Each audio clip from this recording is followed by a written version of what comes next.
Hello friends, ഇന്നൊരു ആനക്കുട്ടിയുടെ ചിത്രമാണ് നമ്മൾ വരക്കുന്നത്. അതിനായിട്ട് ആദ്യം തന്നെ ഒരു റൗണ്ട് ഷേപ്പ് നമുക്ക് വരക്കാം.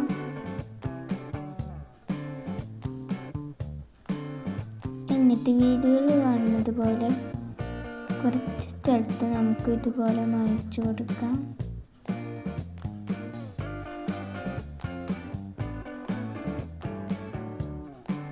എന്നിട്ട് നമുക്ക് ചെവി വരച്ചു കൊടുക്കാം. രണ്ട് ചെവി നമുക്ക് വരച്ചു കൊടുക്കാം. ഇനി നമുക്ക് ദേഹം വരച്ചു കൊടുക്കാം. ആനക്കുട്ടി ഇരിക്കുന്നതായിട്ടാണ് നമ്മൾ ഇന്ന് വരക്കുന്നത്. ഇരിക്കുന്നതായിട്ടാണല്ലോ നമ്മൾ ഇന്ന് വരക്കുന്നത്. അതിനായി നമുക്ക് കാല് വരച്ചു കൊടുക്കാം. സിമ്പിളായിട്ട് നമുക്ക് കാല് വരച്ചു കൊടുക്കാം.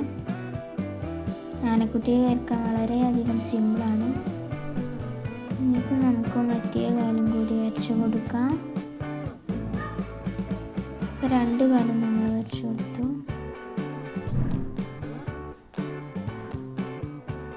മറ്റേത് കുറച്ചും കൂടി ഭംഗി ഇല്ലായിരുന്നു. നമുക്ക് ഭംഗിയിൽ വരക്കാം.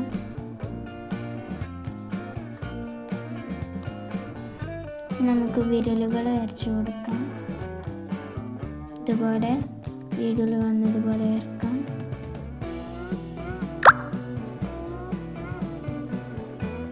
നമുക്ക് തുമ്പിക്കൈ വരച്ചു കൊടുക്കാം. അതിനായിട്ട് മായ്ച്ചു കൊടുക്കാം.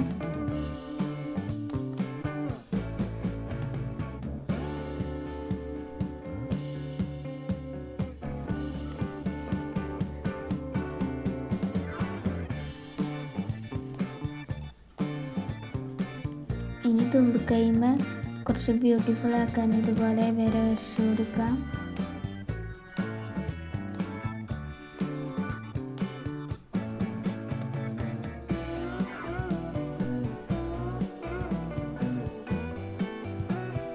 ഇനി നമുക്ക് ചെവിയെ കുറച്ച് ബ്യൂട്ടിഫുൾ ആക്കാൻ വീഡിയോയിൽ കാണുന്നത് വരെ വരച്ചു കൊടുക്കാം. രണ്ട് ചെവിക്ക് അതുപോലെ തന്നെ വരച്ചു കൊടുക്കാം.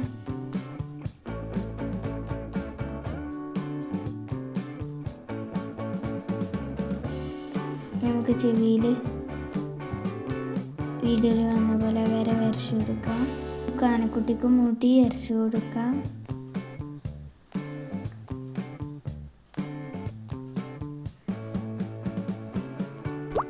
വീഡിയോയിൽ കാണുന്നത് പോലെ വരച്ചിട്ട് കണ്ണ് വരച്ചു കൊടുക്കാം. രണ്ട് കണ്ണുകൾ നമ്മൾ വരച്ചു. നമുക്ക് കൃഷ്ണമണിക്ക് വരച്ചു കൊടുക്കാം. ആനക്കുട്ടിയുടെ ചിത്രം പൂർത്തിയായി. നമുക്ക് മരങ്ങളൊക്കെ വരക്കാം. ഇതിനായി വീഡിയോയിൽ കാണുന്നത് പോലെ തന്നെ വരച്ചു കൊടുക്കാം. സിമ്പിളായിട്ട് തന്നെ നമുക്ക് മരമൊക്കെ വരച്ചു കൊടുക്കാം. ഈ ആനക്കുട്ടിയെ വരയ്ക്കാൻ വളരെയധികം ഈസിയാണ്.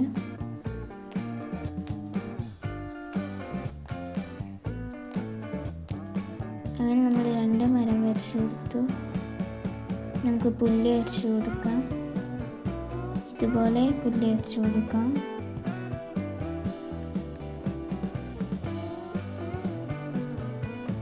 നമുക്ക് വേറെ കളർ യൂസ് ചെയ്താണ്ട് പുല്ല് വരച്ചു കൊടുക്കാം. പലതരത്തിലുള്ള കളറുള്ള പുല്ലുകളാണ് നമ്മൾ ഇന്ന് വരച്ചു കൊടുക്കുന്നത്. ചിത്രം തീരാറായി.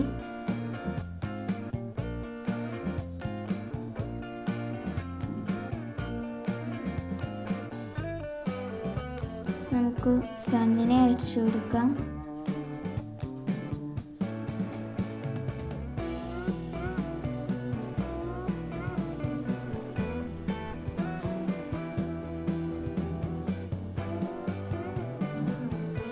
നമുക്ക് മേഘങ്ങളൊക്കെ വരച്ചു കൊടുക്കാം. കുറച്ചും കൂടി ബ്യൂട്ടിഫുൾ ആക്കാൻ നമുക്ക് വേറെ കളറും കൂടി യൂസ് ചെയ്യാം മേഘത്തിന്.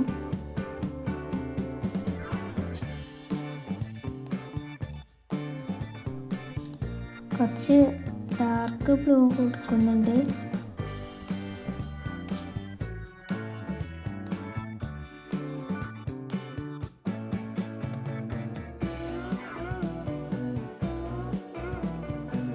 ആനക്കുട്ടിയുടെ ചിത്രം ഫുള്ളായി. എല്ലാവർക്കും ഇഷ്ടപ്പെട്ടോ?